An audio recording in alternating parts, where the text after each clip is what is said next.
bahagia, rasa haru, rasa kayaknya selalu terhubung karena gimana ya sama Allah tuh Hmm. eh, merasa merasa dicintai, merasa gimana gitu. Jadi selalu Ah, yang ingin Alhamdulillah melakukan ya. sesuatu yang eh, jadi apa-apa langsung ke Allah gitu loh Bu.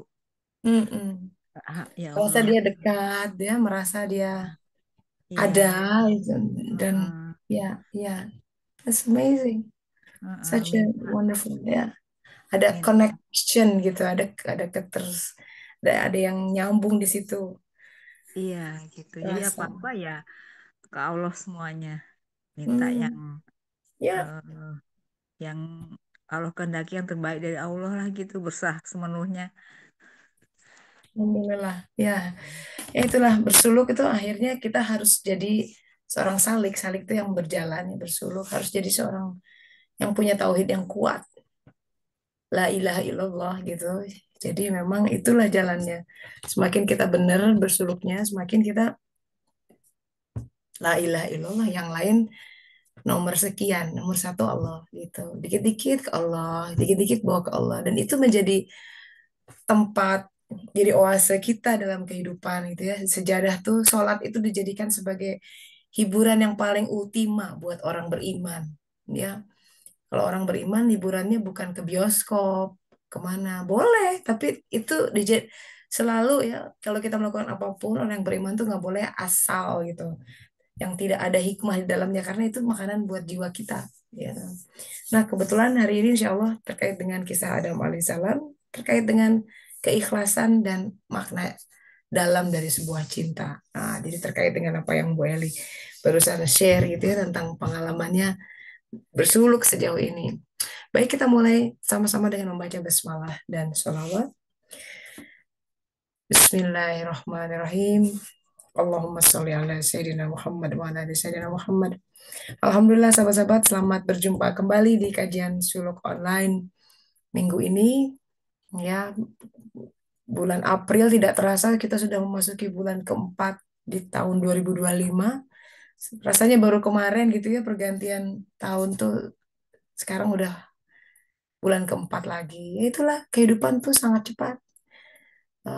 Jangan sampai kita lalai tentang apa yang mestinya kita lakukan di muka bumi ini karena ini bukan sekedar hidup dan menjadi atau eh, apa ya, kita punya agenda sendiri enggak gitu, mesti tanya sama Allah Ta'ala, sang pemilik hidup, sang pemilik diri kita. Ya Allah, apa yang kau inginkan dalam penggal aku ini, sisanya tuh tinggal nggak tahu berapa lama lagi, dengan kesadaran bahwa ketika kita wafat ya selesai jasad ini masa pakainya, itu bukan akhir dari sebuah kehidupan, justru awal dari perjalanan yang jauh lebih panjang. Dan nasib kita di alam-alam nanti ditentukan oleh bagaimana kita hidup di sini hari ke hari. Kita dari sini udah mulai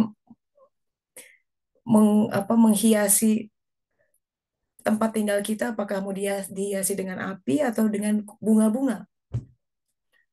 Mau marah-marah, api itu kan. Kegelapan itu akan mewujud, akan terbakar gitu. Karena kita masuk ke alam barzah, itu alam malakut, alam yang makin dekat dengan Allah Ta'ala, cahayanya makin kuat. Segala elemen kegelapan otomatis kebakar gitu. Jadi bukan Allah kejam gitu ya, oh nanti di sana disiksa dibakar ya. Apa boleh buat kita ke sana membawa bahan yang kebakar ketika kita makin dekat sama Allah Ta'ala. Saya suka tuh dengan sebuah kisah ketika seseorang diperlihatkan neraka. Di dalam bayangannya neraka itu, wah, selembah yang menyala-nyala api di dalamnya, penuh dengan hal yang mengerikan gitu ya. Ketika dia datang ke sana, kok ruang besar sepi, kosong, gak ada apa-apanya. Maka dia bertanya kepada malaikat penjaga neraka, kok aneh? Kata, ini bener nih neraka gitu. Karena bayangan saya tentang neraka itu yang api menyala-nyala. Terus kata malaikatnya, ya inilah neraka. Adapun tentang api yang kau lihat itu adalah mereka yang kesini bawa bahan bakar, ya. Jadi kebakar sendiri gitu. Jadi nggak ada api di sana kecuali orang datang ke sana bawa bahan yang ketika terpapar oleh cahaya hak gitu ya. Karena kita makin dekat sama Allah terbakar. Kegelapan itu tak berkutik di hadapan cahaya. Nah, itu yang dalam Al-Quran dikatakan kalau kita meninggal masih membawa sayi'ah itu sifat-sifat buruk ya, dengki, iri, belum sempat dibersihin ke bawah. Kata Rasulullah, kibir aja sebutir ya, atau kibir kebakar itu jadi neraka. Kita merasa diri lebih keren, lebih pintar, itu nggak boleh itu kayak gitu. Nah, karena itu sifat-sifat Allah yang tidak boleh dimiliki oleh makhluk. Jadi kalau kita mah harusnya humble ya. Kalau sukses tidak mengklaim kesuksesan itu sebagai milik kita. Tidak hanya kalau berduka cita kita innalillahi wa inna ilaihi rajiun, semua dari Allah kembali ke Allah. Tapi ketika kita dipuji, oh kamu hebat banget nih, pinter banget. Ya itu karena kerja kerasku. Nah kalau udah gitu berarti lupa Allah. Ya kibir lagi merasa diri, ujub, bangga diri. Nah hal-hal seperti itu. Kadang kita tidak sadar ya, hal-hal itu tuh ada tuh, nyempil di relung-relung sodor kita.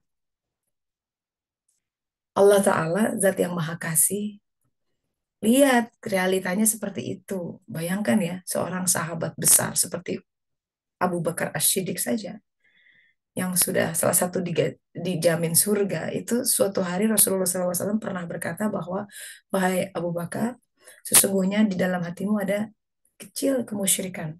Musyrik.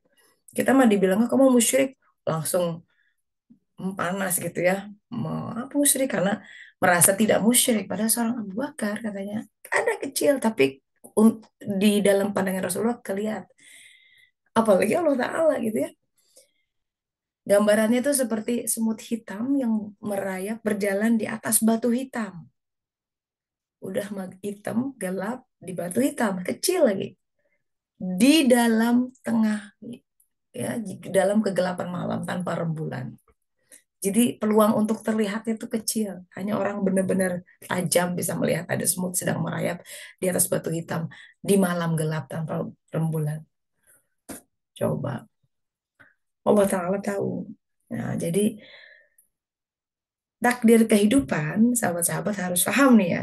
Ini nih, karena kita bersuluk. Karena kita pengen kembali ke qalbun salim. Jadi hari ke hari yang kita hadapi, ya, itu jari keiris, tiba-tiba orang ngomong apa, itu tuh diundang oleh apa-apa yang di dalam hati kita sebagai sebuah pelajaran. Makanya nanti kalau tiba-tiba lagi apa, mikir nggak bener gitu, tiba-tiba kejeduk tuh, bisa gitu. Astagfirullahaladzim, ya benjol gitu ya misalkan. Astagfirullah, astagfirullah, astagfirullah. Pasti istighfarnya banyak-banyak. Ya, sebuah rahmat tersendiri ketika kita ditunjukkan oleh keburukan diri sendiri. Itu awal dari awaludina ma'rifatullah. Jadi mengenal diri itu diawali dengan mengenal keburukan diri sendiri. Itu.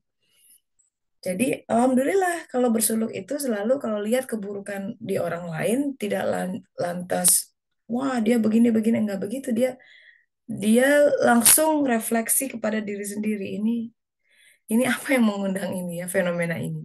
Begitu.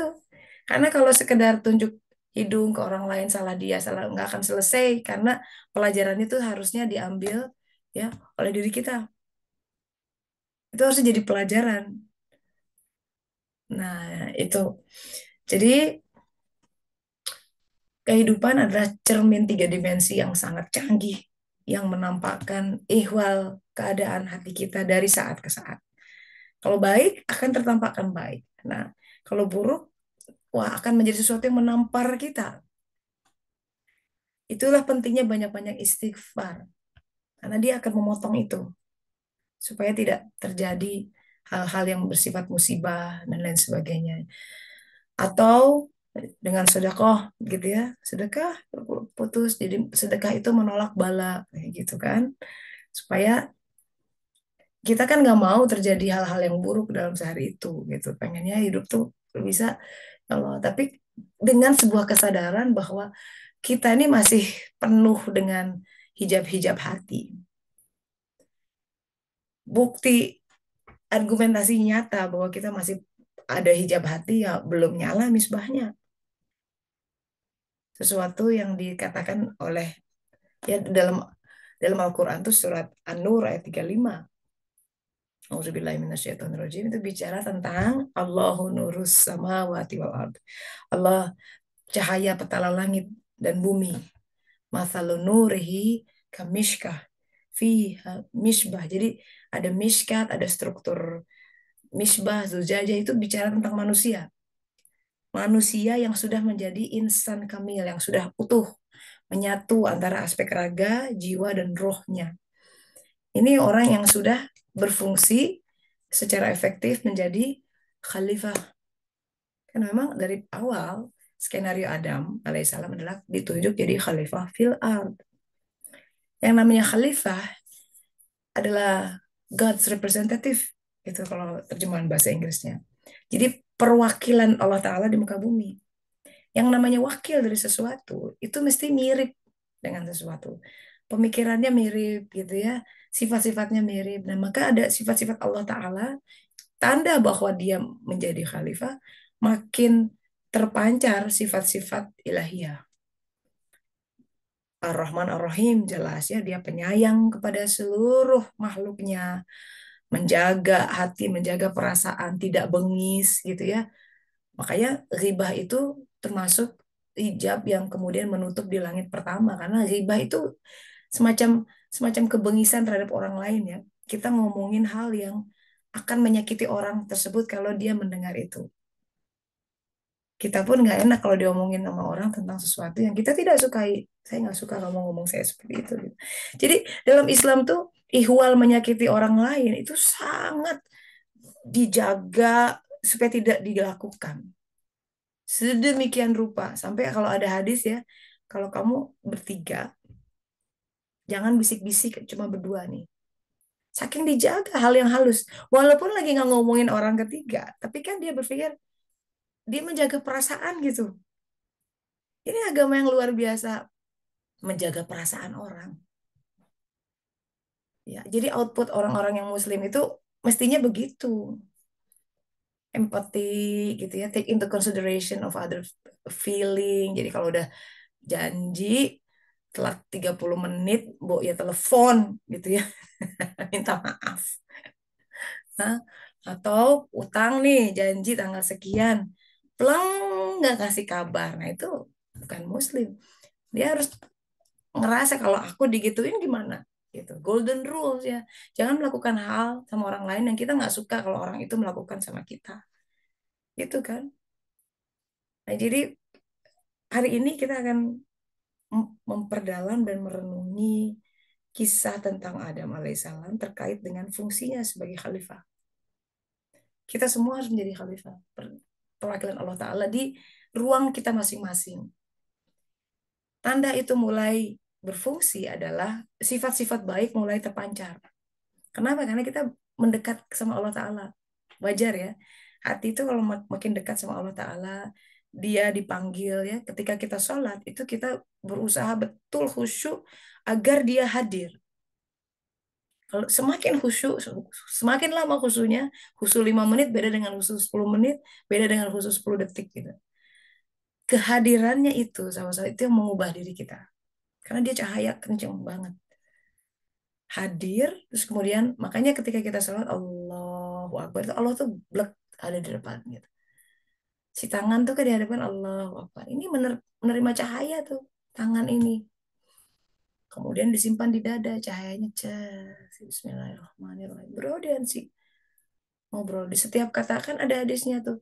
Bismillah itu Al-Fatihah tuh dialog tuh. Maka antara ayat dengan satu yang lain jeda karena memberi kesempatan Allah Ta'ala menjawab. Ada hadisnya. Dia hadir berarti. Jadi sholat yang menghadirkan dia itu yang berubah, mengubah. Itu yang berfungsi mencegah dari fahsya dan mungkar. Itu yang mengubah kehidupan kita dengan ajaib. Setelah sholat tuh tiba-tiba bumi itu ya berubah tuh.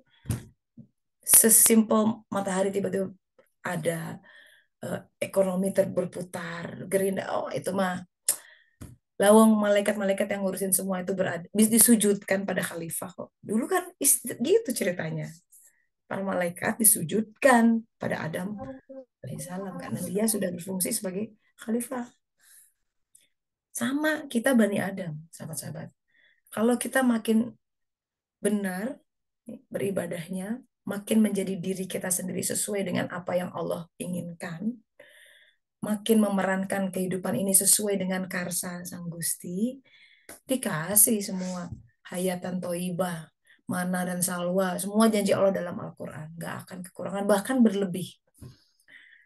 Nah itulah berkah, rahmat, lil alamin tuh, disebutkan dalam Al-Quran, lil alamin. Lil alamin tuh alam-alam, tidak sekedar mulk, tidak sekedar bumi, tidak sekedar di negara kita hidup. Alam malakut, alam jabarut, terrahmati. Bayangkan potensi manusia tuh. Jadi rahmatan lil alamin. Maka kita bisa paham kenapa ada hadis ya. Aku tuh mikir gitu dulu, ada hadis gini, ketika orang berilmu meninggal, itu ditangisi oleh burung-burung di langit dan ikan-ikan di laut. Saya bilang gini, kalau dia di gurun pasir itu jauh dari laut, kok bisa ya ikan-ikan menangis? Ini gitu, ini apa gitu kan? Coba, ikan-ikan menangis, dia meninggal tuh, emang kapan kenalnya gitu kan? Kalau sehari-hari pet, oke lah ya, karena kita binatang piaraan. Tapi burung-burung di atas, gimana? Coba, coba jelaskan itu. Kalau ada anak, mama ini maksudnya apa sih? Gimana kok bisa ditangisi oleh burung-burung di langit dan ikan-ikan di laut? Itu karena kalau kita bicara lil alamin, boro-boro jangankan burung, ikan, jin-jin udah pada tahu, malaikat-malaikat tahu ya, menangis. Harus bisa berguncang karena kepergian seseorang gitu. Yang sangat, jadi orang ini ya sedemikian intens sama Allah Ta'ala, cahayanya itu banyak, Allah Ta'ala banyak menyinari dia. Ketika kuasanya hadir, cahayanya hadir, itu kerasa oleh semesta, oleh dinding, hmm, oleh tanah, lantai. Makanya almarhum mursyid saya, guru saya bilang kalau kamu sholat di rumah itu sebaiknya satu tempat, fast plek gitu. Jadi tempat yang di situ aja gitu. Tentukan dan dalam konstelasi rumah, musola itu harus jadi prioritas ini yang paling nyaman. Jangan tempat tidur gitu ya.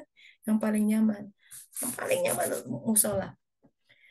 Karena ketika kita sholat dan Allah hadir, itu wah berkahnya ya. Makanya dulu ketika Rasulullah SAW tidak lagi menggunakan pelepah kurma, sebuah pelepah kurma untuk berdakwah, dijadikan mimbar. Selesai nggak digunakan, dia nangis. Coba cari ada hadisnya. Kok pelepah kurma menangis? Ini menarik sekali gitu ya, karena kita berpikir diajarin dulu waktu IPA itu benda mati, ya enggak? Bahwa pulpen ini benda mati karena tidak bergerak secara fisik dibandingkan dengan tumbuhan yang geraknya mungkin cuma sekedar vertikal, itu hewan dan lain sebagainya. Padahal sekarang kita tahu dengan adanya mikroskop elektron bahwa benda-benda ini semua itu hidup. Kalau dilihat pakai mikroskop elektron itu ada pergerakan di dalamnya. Atom-atom quark bergerak, berotasi, bertawaf gitu di jalurnya masing-masing. Nah itu, jadi hidup tuh meraup keberkahan, sahabat-sahabat. Dan selalu ya, berkah itu untuk yang lain. Shh, gitu. Itu sifat yang paling melambungkan kita ya mendekat sama Allah Ta'ala itu sifat pemurah. Maka Nabi Ibrahim alaihissalam itu disebut Khalilullah, orang yang kekasih Allah. Karena sifatnya selalu ingin berbagi. Diriwayatkan beliau itu tidak mau makan sendirian. Sampai suatu hari pernah nggak nemuin orang untuk dibagi makanan, dia memilih tidak makan sama sekali. Kalau tidak salah sampai 3 hari, bayangkan. Saking nyari orang nggak ada, dia nggak mau makan sendiri. Ini rezeki dari Allah, aku cari orang kayak gitunya. Kita mah punya makanan enak disembunyiin ya. Memang. Nah itu. Nah jadi coba sekarang berefleksi kepada diri kita sendiri. What does it mean untuk menjadi khalifah? Karena kita Bani Adam mesti jadi sebelum khalifah, oh pemimpin, bukan sekedar itu, tapi yang paling utama memimpin diri sendiri dulu supaya nggak kalah oleh hawa nafsu dan ego. Itu harus di-conquer, harus ditaklukkan itu. Ya. Nanti berkahnya akan banyak turun. Inspirasi, ide tentang hal-hal yang kita banget gitu ya, karena setiap orang punya kebisaannya masing-masing gitu. Setiap orang tuh punya buah-buahannya masing-masing dan itu yang harus tumbuh. Ya. Dan kita menikmati gitu sajian, oh ada buah mangga, ada lima, tumbuh. Itu yang disebut hasanah. Itu yang Rabbana atina fid dunya hasanah wa fil akhirati hasanah wa qina adzabannar. Hasanah itu buah-buahannya. Ada ayat dalam Al-Qur'an, penghuni surga itu diberi buah-buahan tertentu. Ini kan yang dulu yang aku dulu di bumi. Terus tidak sekedar, wah dulu makan mangga, sekarang nemu mangga gitu ya. Tidak sekedar itu, tapi buah-buahan kita secara jiwa itu apa? Ada ya, itu terkait dengan dharma dalam agama Hindu, misi hidup seseorang. The one thing that we should do before we die. Karena Allah pengen kita lakukan itu. Jadi setiap orang punya misi hidup. Misi hidup. Kita ke sini tuh dapat misi, dikalungin kamu di sini ngerjain ini, ada itu. Tertulis dikalungin. Kapan diberikan? Di alam alas tuh. Surat Al-A'raf, surat ke-7 ayat 172. Di situ persaksiannya alastu birabbikum kata Allah Ta'ala. Bukankah aku Rabbmu? Terkait dengan hal yang harus kita kerjakan, itu dia sudah ngaturin sebagai Rob. Dia sang penanam benih, sang Rob.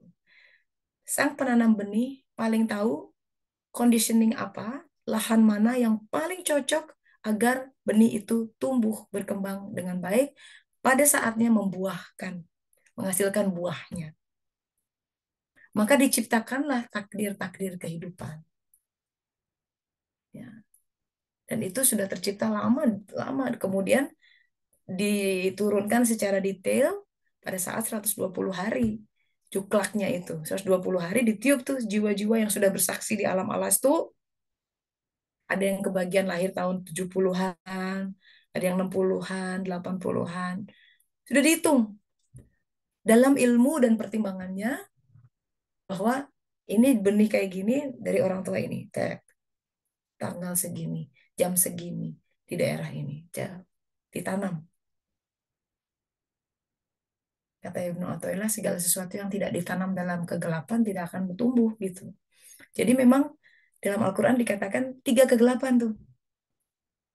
3 lapis kegelapan. Jadi kita ditanam si benih yang tadinya dalam ayam, disemai dalam cahaya, ditanam di kegelapan. And that what makes us forget itu episode kelupaan. Kita semua menjadi lupa bahwa kita, entitas diri kita yang sebenarnya adalah jiwa kita. Lupa. Makanya perjalanan untuk mengenal Allah itu dengan mengenal ilah-ilah selain Allah dulu. Kan statementnya la ilaha baru illallah. Jadi memang diajarin dulu siapa yang Tuhan-Tuhan palsu. Untuk kemudian kita cari nggak bener Allah. Kalau dia akan terbentur dengan Tuhan-Tuhan palsu, nggak belajar, akhirnya ketika meninggal terazab karena telat gitu kan. Dalam Al-Quran dikatakan hal yang paling disesali oleh orang-orang yang sudah di sana di alam barzah bahkan sudah mulai adalah lalai untuk beramal soleh. Dalam Al-Quran banyak tentang iman, amal soleh, iman, amal soleh. Itu kunci itu sahabat-sahabat. Itu kunci. Kunci kita kalau mau hidup ya dengan bervisi ya lebih terarah. Jadi kita tidak sekedar aku mau cari akhirat tanpa ada orientasi ya. Maksudnya apa? Everybody harus ada orientasinya. Tidak sekedar sholat, zakat, ya oke, that's good, that's fine gitu. Tapi ada itu amal soleh, karena dalam Al-Quran ada itu. Doa usia 40 tahun, coba lihat surat Al-Ahqaf, 46 ayat 15. Coba di situ redaksinya. Minta apa setelah minta maaf, minta ampunan kepada orang tua, dengan kesadaran kita lahir bagaimanapun dari orang tua kita. Baik buruknya kita serap. Kebaikannya membuat kita kuat. Keburukannya kita harus cut. Itu kalau enggak generasi ke generasi ke bawah terus tuh. Nenek yang pendengki turun ke anaknya. Jadi orang tua kita pendengki. Kata Rasulullah ya, sifat dengki itu diturunkan. Em, Potensinya, jadi bukan dosanya. Kan belum terjadi. Semua bayi terlahir fitrah, tidak mendengki, tapi punya potensi. Karena kemudian dalam upbringing, ya dalam parenting, dia melihat contoh orang tuanya, muncullah itu. Nah, bersuluk kita taubat, potong itu. Jadi nggak menurun ke generasi berikutnya. And so on and so forth gitu. Itu cara kita membebaskan orang tua kita dari perbudakan. Itu perbudakan saya sifat-sifat buruk yang membelenggu dia. Besar itu impactnya buat mereka yang ada di alam barzah nanti. Melihat anaknya, kalau anaknya belajar Quran, orang tuanya dimahkotai cahaya di sana. Jadi it's beautiful gitu. Maka di surat Al-Ahqaf ayat 15 yang diminta itu amalan soleh, amal soleh yang diridhoi. Jadi udah amal soleh yang ultima.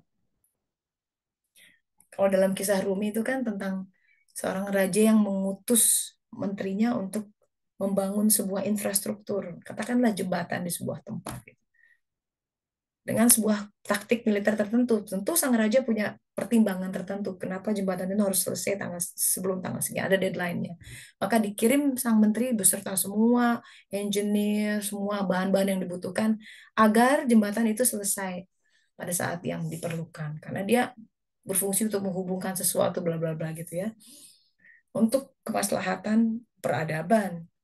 Tapi ketika waktu yang sudah ditetapkan jatuh ya tiba dan si menteri tidak melakukan itu, malah dia bikin masjid, sekolah, apa-apa, keasikan dengan kekaryaannya sendiri dan lupa dengan tugas yang dia terima dari raja. Kalau kita jadi raja kira-kira gimana, kesel nggak? Iya sih banyak tadi yang ngeles, tapi kan aku bikin ini ya, I don't care, aku cuma butuh jembatan itu.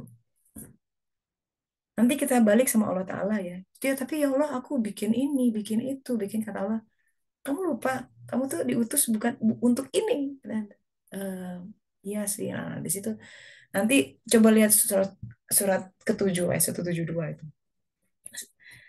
Nggak bisa berkutik kita ketika nanti diingatkan kembali tentang perjanjian itu. Kenapa nggak dilakukan? Kan aku sudah kasih modal semua. Kebisaanmu, potensimu, rezeki lahir batin tuh untuk itu. Kok nggak dilakukan? Not even trying to find out gitu bahkan. Nauzubillah min dzalik. Ya, belajar tentang kisah Adam diantaranya memiliki kesadaran bahwa sebagai khalifah kita di sini mengemban sebuah misi yang spesifik, yang itu mesti diketahui. Dan jalan untuk mengetahuinya itu yang syaratul mustaqim itu, yang kita minta setiap sholat. Itu adalah jalan kebersyukuran dan iblis sudah bersumpah, aku akan mendatangi mereka dari depan, belakang, kiri, kanan, dan engkau akan mendapati sebagian besar dari mereka tidak bersyukur. Syukur menjadi kuncinya. Jadi apa-apa yang Allah sudah hadirkan di dalam ruang kita, dalam kehidupan kita, mulai dari situ. Kalau nanti ada pertanyaan, terus gimana teh bisa tahu misi hidup kita? Mulai dari apa-apa yang ada dulu. Karena bertahap. Ya nggak semalam, nggak overnight. Butuh tafakur, butuh minta terus sama Allah Ta'ala. Butuh magang di bidang yang sudah mendekati itu. Nanti Allah arahkan secara presisi. Itulah bersuluk. Sekarang kerjaan yang ada, manage dulu dengan baik, ya kan? Tuh piring-piring yang kotor di sink beresin dulu rumah. Jadi kita punya punya banyak amanah di tangan kita per saat ini gitu ya. Mau sebagai orang tua, sebagai anak, sebagai tetangga, sebagai pekerja, itu diberesin. Nah, semakin kita menertibkan semua itu sambil kita minta. Jadi sekarang kalau kalau sholat minta ihdinas siratal mustaqim tuh jadi lebih dalam gitu. Kenapa? Karena syiratul mustaqim adalah syiratul lazina an'amta alaihim. Jalan mereka yang diberi nikmat. Siapa itu ahlul nikmah? Orang-orang yang diberi nikmat. Surat An-Nisa ayat 69 menjawab, cuma 4 golongan. Nabi-nabi sudah selesai ya ditutup oleh Rasulullah SAW. Kita punya kesempatan jadi tiga orang yang di Siratal Mustaqim. Asy-Siddiqin, Asy-Syuhada, atau As-Solihin. Gitu. Itu urutan dari Asy-Siddiqin paling atas, Asy-Syuhada, ya, As-Solihin. Asy-Siddiqin itu orang yang sudah punya nur ilmu. Kalau dalam ayat dalam Al-Quran, memiliki dua cahaya. Cahaya di depan dan cahaya di sebelah kanan. Cahaya sebelah kanan itu yang disebut nur ilmu. Siddiqin tuh kalau orang sudah punya itu. Syuhada itu cahaya memancar di dalam dadanya. Misbah itu surat An-Nur ayat 35. Sidikin, solihin, orang yang beramal soleh. Tuh, balik lagi amal soleh. Jadi kalau mau di suratul mustaqim, mesti ngerjain amal soleh. Sahabat-sahabat,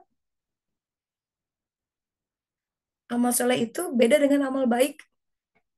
Tidak semua amal baik adalah soleh. Dengan demikian kita bisa paham, dia ateis tapi kok baik. Emang baik, tapi tidak tidak ada pengetahuan tentang Allahnya, jadi nggak soleh. Baik aja secara, tapi tidak soleh. Soleh itu terhubung sama Allah Ta'ala. Amal soleh. Makanya biasanya dalam Al-Quran digandengkan dengan iman. Iman dan amal soleh. Karena untuk bisa nyambung, terhubung dengan Allah Ta'ala harus punya iman. Iman tuh sesimpel ini, cahaya di hati. Itu karena dia adalah cahaya, Allahun nurus sama wati wa'ad. Jadi harus ada cahaya di sini dulu. Nah itu yang nyambung tuh, iman. Iman, cahaya iman hanya diberi oleh mereka yang mau diatur hidupnya sama Allah Ta'ala. Surat Toha ayat 82. Ini satu ayat yang dipampang di tiang-tiang arsy. Yang semua malaikat melihat, wah hebat banget. Of all the verse in the Quran, dari semua ayat yang ada di Quran, ini gitu. Auzubillahiminasyaitonirrajim. Bismillahirrahmanirrahim. Itu namanya wa inni la ghafaru liman taba wa amana wa amila sholihah summa ihtada. Dan aku menjadi maha pengampun wa inni la ghafaru kepada yang bertaubat, beriman, beramal soleh, summa ihtada. Kemudian kutunjuki. Summa ihtada itu ada huda. Itu terkait ihdinas syiratal mustaqim. Nah, jadi taubat akhirnya merupakan kunci.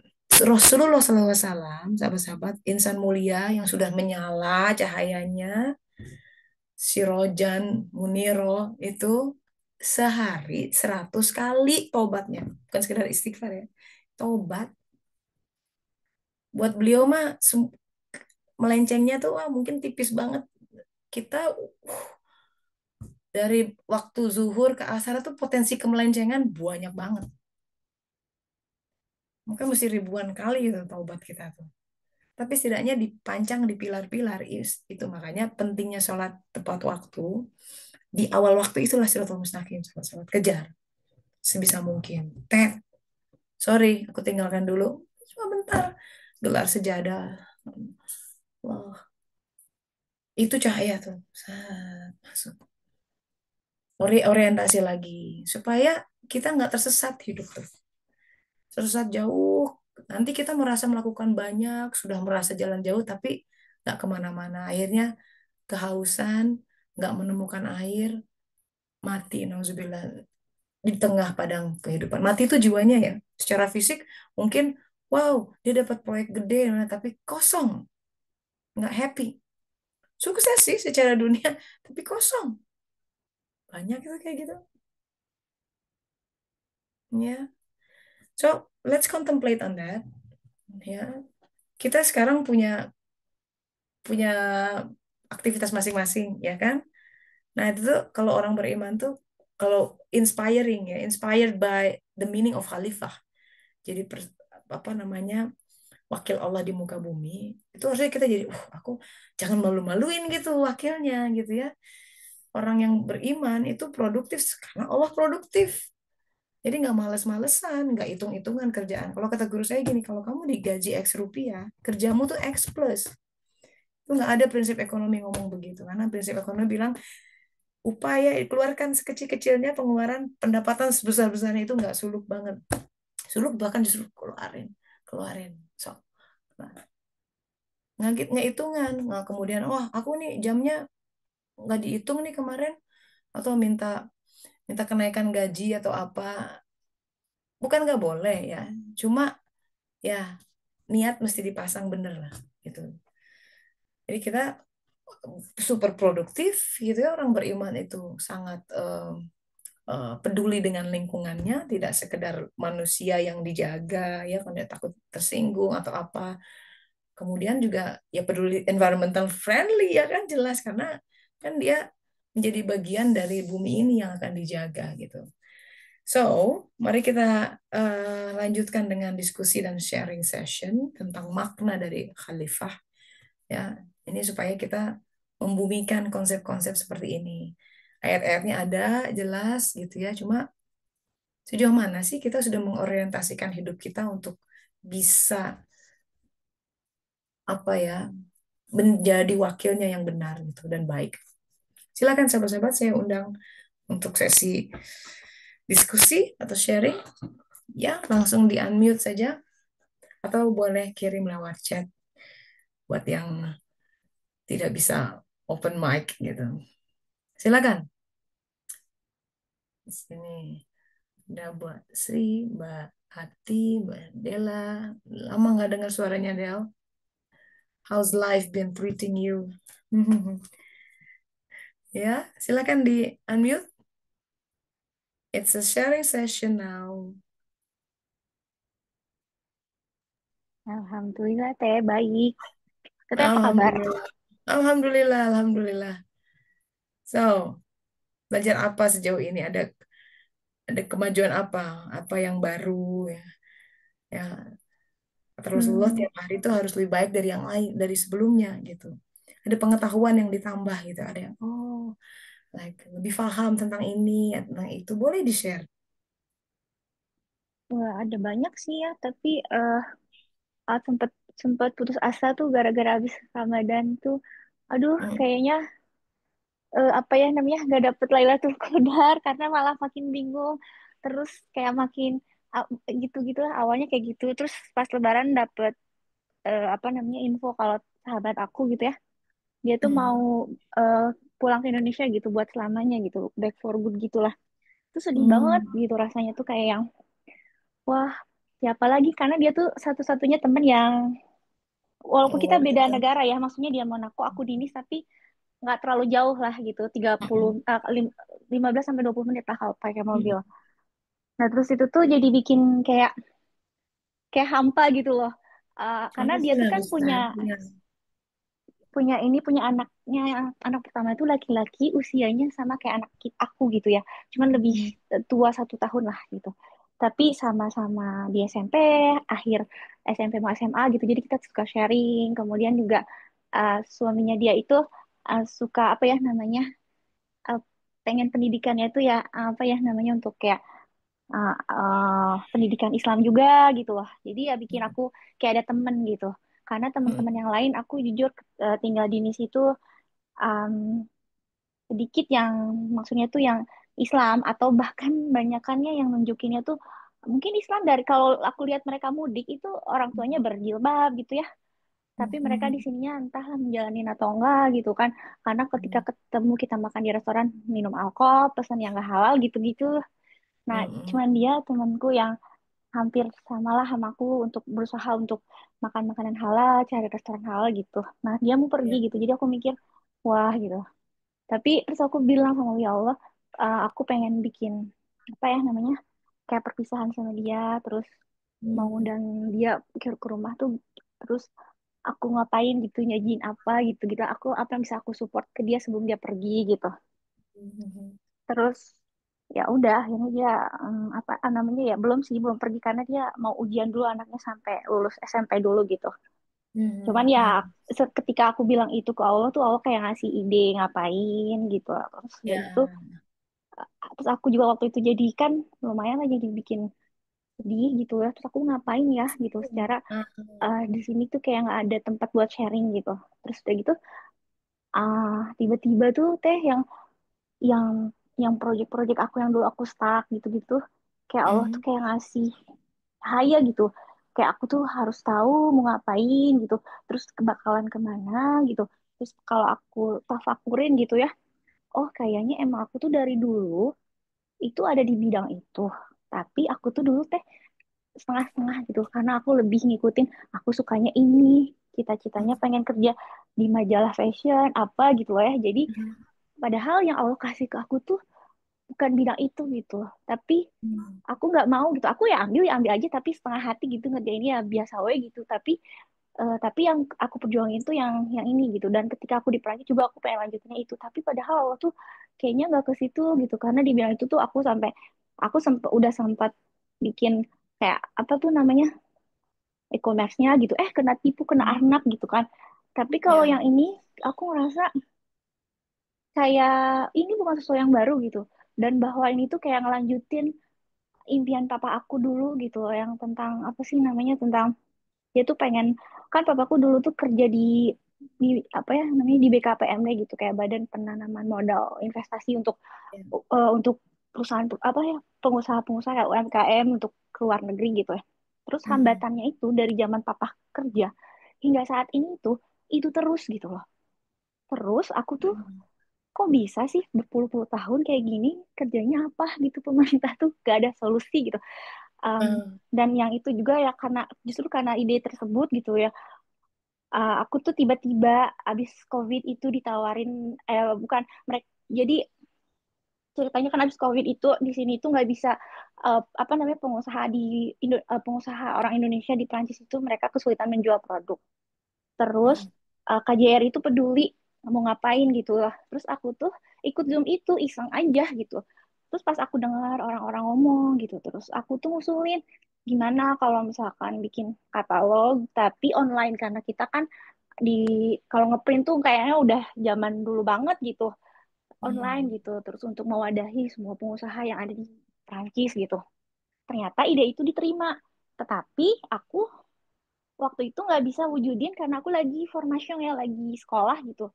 Dan sekolahnya tuh kan kayak dibayarin sama pemerintah, bukan dibayarin sih, dikasih gratis sama pemerintah Prancis gitu. Jadi aku nggak Hmm. ikut. Itu 2020.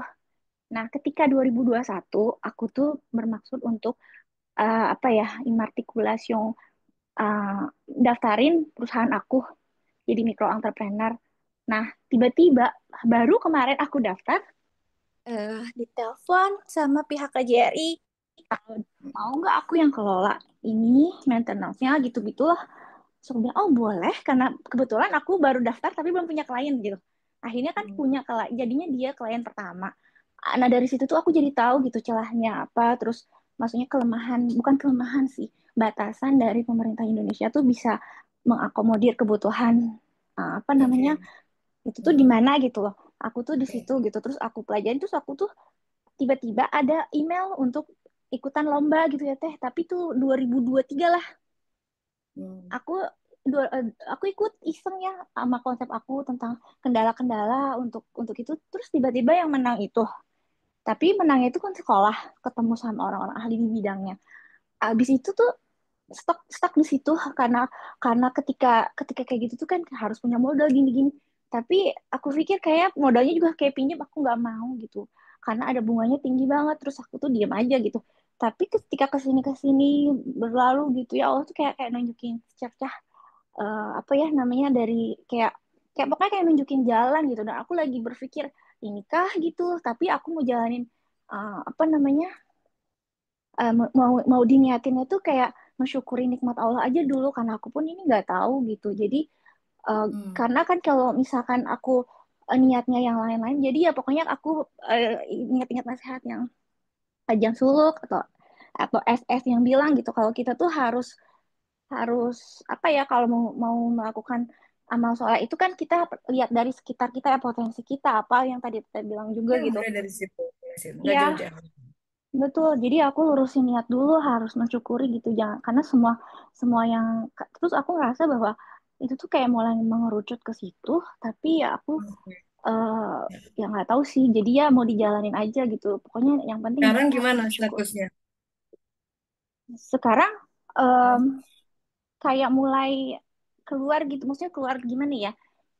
Nanti kan ada tuh minggu depan. Jadi ada acara kayak semacam apa tuh namanya, KJRI ngadain acara untuk para UMKM Indonesia untuk Hmm. misalkan dan aku tuh jadi salah satu pembicaranya gitu. Hmm. Dari situ tuh mungkin aku jadi kayak oke, Ya, mungkin ilmu yang aku dapetin selama perjalanan 2021 sampai saat ini tuh mungkin saatnya di-sharing betul. gitu.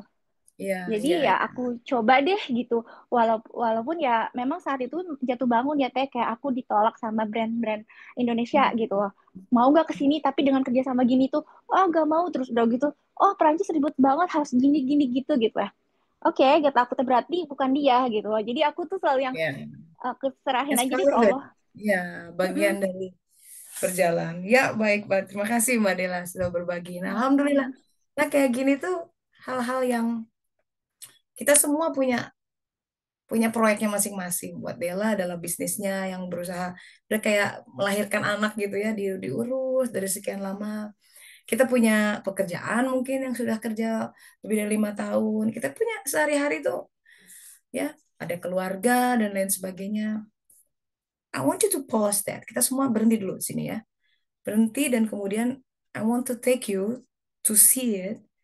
Ya, kita terbang ke atas lihat helikopter view of what is this all about. Gerak-gerak dunia ini. Hadisnya jelas. 120 hari, 4 hal ditentukan. Rezeki, urutannya ya, urutan tuh bilang sesuatu tuh.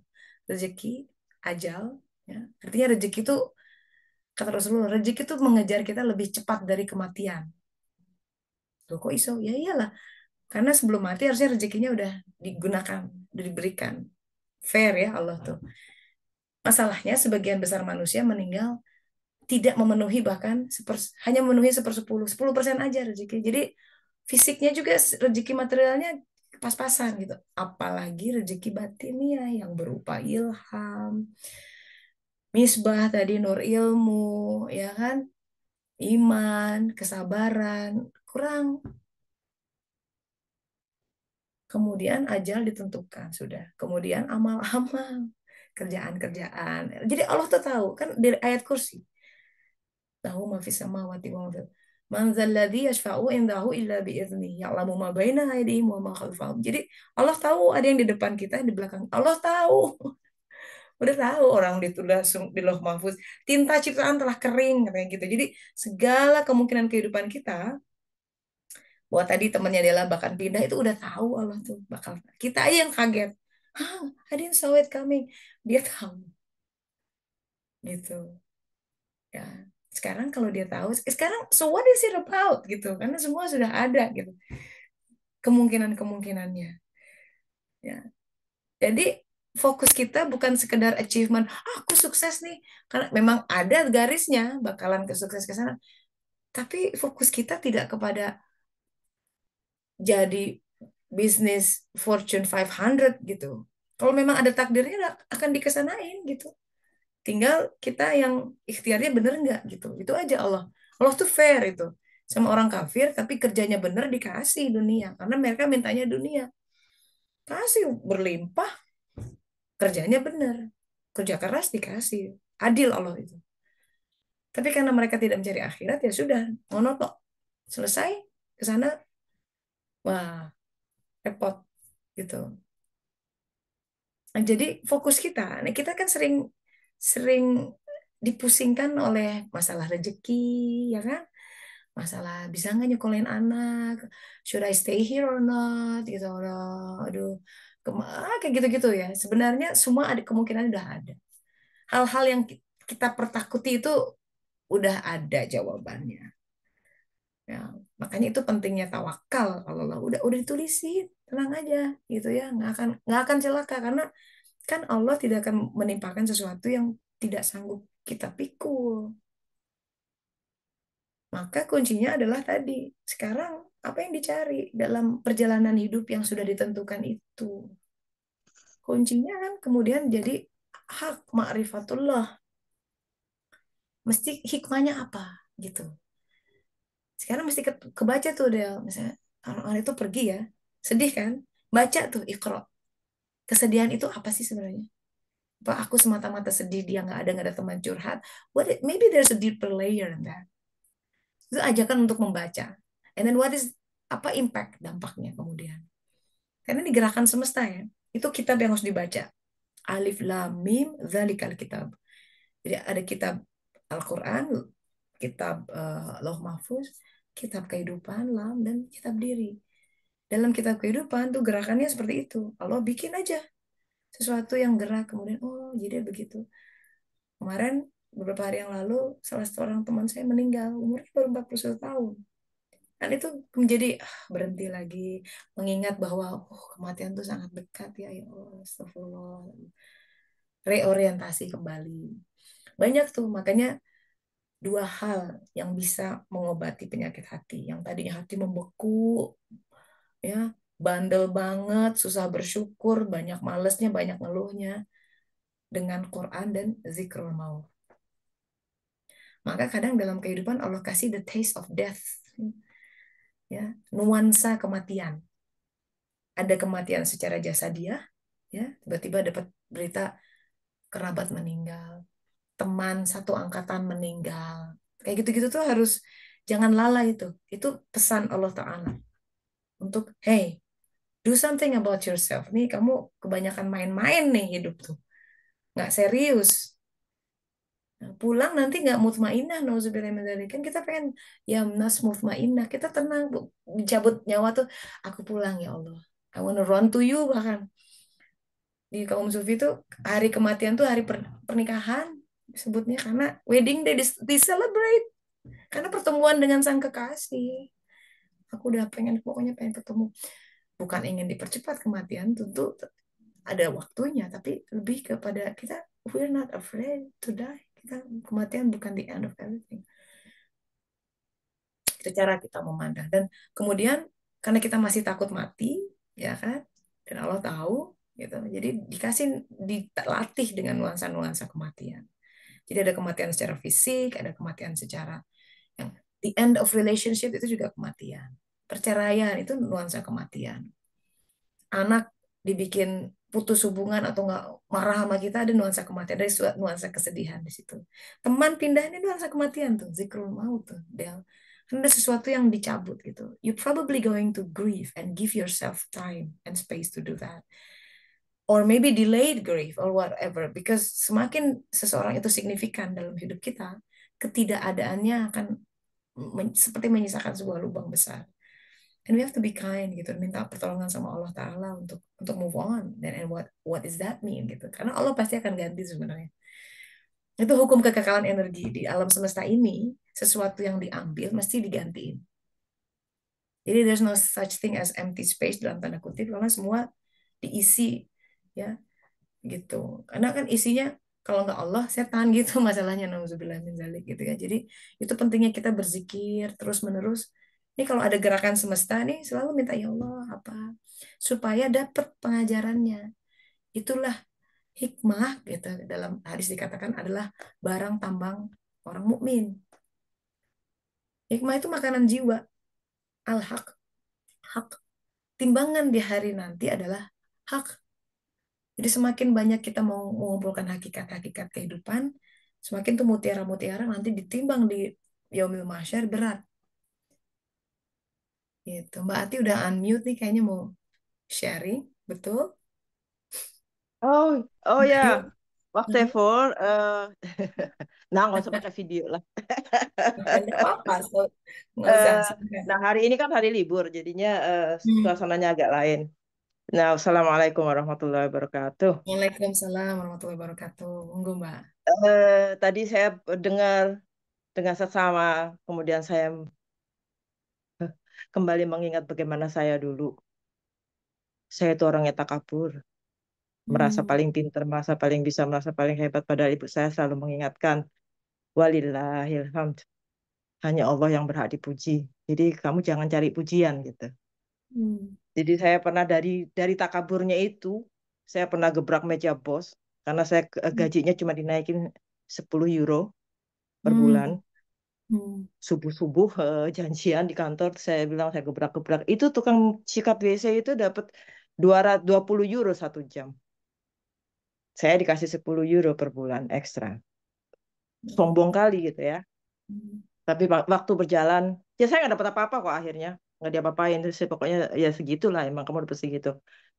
Hampir 15 tahun saya kerja tanpa dilirik, walaupun dari sini sana dengar, oh itu hebat loh, wow, kantor kita susah cari orang seperti kamu.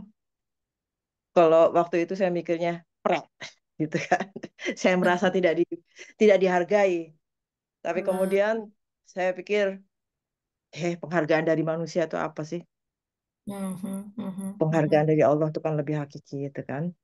Jadi ya. seiring berjalannya waktu, eh, hampir 2 tahun yang lalu saya masih masih marah.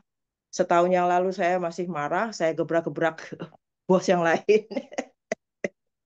Saya tunjuk-tunjuk. Saya bilang saya nggak pernah percaya sama kamu ini itu. Ya untungnya bos yang ini lain. Dia duduk, dia ngeliat, saya ngerti kan. Pada akhirnya saya jelaskan bahwa itu semua nggak personal, nggak apa sih personal, It's not personal. nggak nggak personal ya itu hanya ungkapan seorang budak ke bosnya lah. Terus Hmm. akhirnya saya dikasih janji. Oke, kalau begitu, karena saya nggak bisa memenuhi janji orang lain, gitu kan? Dua bos yang lain janji sama kamu gini, ternyata nggak dipenuhin. Sekarang saya sebagai bos baru akan bikin janji baru, Nah, mungkin bisa mengkompensasi. Jadi nanti kamu akan terima segini, segini, segini. Oke, fair enough. Terus saya minta maaf kalau saya kasar. Oke. Akhirnya, punca by punca, pada akhirnya saya ternyata tidak terima sebanyak yang dia janjiin. ah, Terus dia bilang minta maaf. Saya sudah berusaha keras ini itu. Saya bilang, saya terima kasih ah, banyak kayak gitu. Saya heran saya bisa ngomong begitu. Saya tenang, saya nggak marah seperti waktu gebrak-gebrak dulu. Terus udah gitu, saya malah terima kasih. Kamu sudah berusaha sebisanya. Saya menghargai. Saya tahu ini jatah Allah untuk saya gitu. Mudah-mudahan ini membuat saya lebih senang, lebih bisa berprestasi, bukan karena uangnya, penghargaannya. Nah, dari situ saya merasakan udah setahun ini bagaimana saya nggak peduli sama yang lain ya, ini bagaimana si bos sama saya itu lain gitu loh, bukan lain dalam hal apa namanya diskriminasi, tapi kalau misalnya saya berbuat salah itu saya jadi berani nyengir gitu loh. Kalau dulu kan salah itu gemeter gitu, sorry sorry sorry, apalagi saya kan sekolahnya sekolah Jepang kan, langsung kayak gimana gitu kan, salah itu nggak boleh dibikin. Tapi sekarang kalau saya buat salah dia panggil gitu, oi emangnya ini sama ini sama gitu kan. Terus saya lihat saya nyengir gitu kan. Saya bilang, oke, saya salah, minta maaf. Saya langsung kerjain yang benar kan. Udah saya kirim, kamu tuh kok cepet kali sih gitu kan. Ternyata berawal dari berusaha untuk menghilangkan takabur, berusaha untuk mensyukuri apa yang Allah jatahkan kepada kita, karena saya dengar dari Tessa kan, Allah sudah menentukan rezeki kita, umur kita, kebahagiaan kita, kesedihan kita. Ya, ya, Membuat saya hidup itu menjadi ringan. benar, Kalau benar. dulu pulang Ya. kerja nangis, kan? Pulang kerja nangis, saya nggak dihargain, saya nggak dihargain gitu kan. Kalau sekarang malah saya bilang, oh ya nggak apa-apa kok, sorry, sorry, nggak apa-apa kok kayak gitu, nggak apa-apa. Ini nggak bukan di kamu keputusannya semua kan kita kan harus usaha katanya. Saya melihat kamu usaha, tapi kamu nggak dapat, ya udahlah kita jalan terus. Dan itu ternyata nggak hanya di pekerjaan. Kalau saya di rumah, mungkin Tessa masih ingat, saya sering frustrasi karena saya mau buat salah, kayak saya buat salah. Tapi ya itu memang sama Allah sudah dibikin begitu supaya kita belajar dari kesalahan kita. Itu Ya. sebuah respons yang menggelegar di kepala saya sampai saya nggak pernah lupa sampai sekarang. Bersyukurlah bahwa kita masih diberi apa namanya kesempatan untuk menyadari kesalahan kita. Ya, ya, ya, Itu ya. sesuatu yang luar biasa. Terima kasih Tessa. Alhamdulillah. Ya, ya, Dek. Gemeter kan? Betul, betul. Ya, Alhamdulillah itu agama aja. itu membebaskan orang dari belenggu-belenggu yang nggak perlu. kegelisahan-kegelisahan yang nggak perlu onodah gitu. Ngapain gelisah tentang udah dicukupi, udah di Allah udah kan dulu. Nah, yang tahu tentang ini tuh jiwa kita. Kan dia bersaksi, alastu birabbikum kata Allah, bukankah aku Rabbmu? Dia tahu. Dia balas tuh, balas syahidna, bersaksi. Kenapa kita jadi gelisah? Karena kita nggak punya akses sama jiwa kita sendiri. Ada yang ngeblok. Itu yang syai'ah, dosa-dosa. Makanya mesti banyak istighfar lah. Makanya tahapan awal tuh takholi. Nanti baru tahali. Dihias dengan sifat-sifat baik. Baru Allah tajalli. Tajalli itu udah jadi syuhada tuh. Takholi di awal-awal nggak apa-apa deh. You have to scrap everything. Aduh. Ya, kata Rumi itu, the crack itu untuk supaya cahaya masuk. Tapi mesti karena apa boleh buat, hijabnya tuh bukan sekedar satu layer lagi udah kayak mendadak gitu ya. Jadi mesti dihancurin brok, brok, brok gitu. Tapi itu rahmat. Kalau kita meninggal bahwa itu dalam kegelapan, nauzubillah min dzalik. Jadi ujian kehidupan, kesempitan itu for a purpose, ngebakar itu semua. Kalau mau cut supaya nggak terlalu painful ya, nggak terlalu keras hantamannya, istighfar banyak-banyak. Syariat yang kita lakukan, syariat Rasulullah Muhammad SAW itu membawa kita membebaskan itu semua tuh. Harusnya ya kalau sholatnya benar, lebur itu. Tapi kan antara waktu sholat ke sholat lain dimasukin lagi, ya kan?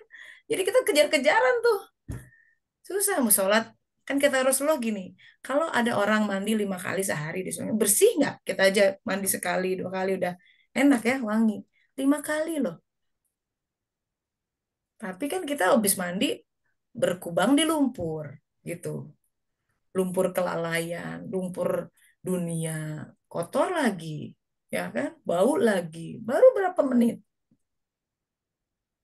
Nah, itu pentingnya zikir in between. Itu pentingnya sholat tambahan. Itu pentingnya. Jadi supaya kita kejar-kejarannya nih nggak tekor gitu. Cahayanya nggak nututi karena yang kita masukkan kegelapan terlalu banyak. Karenanya masih belajar mati dalam dulu. Belajar mati itu dalam arti ini ya hawa nafsu itu jangan selalu diikuti gitu loh.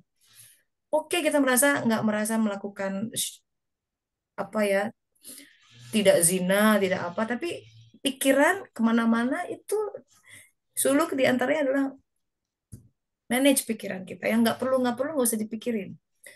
Nanti gimana kan kita suka tuh hilang dalam pikiran alam rimba pikiran kita. Nanti kalau anak kita habis tuh 15 menit cuma mikirin sesuatu tentang khawatir yang nggak perlu sebenarnya.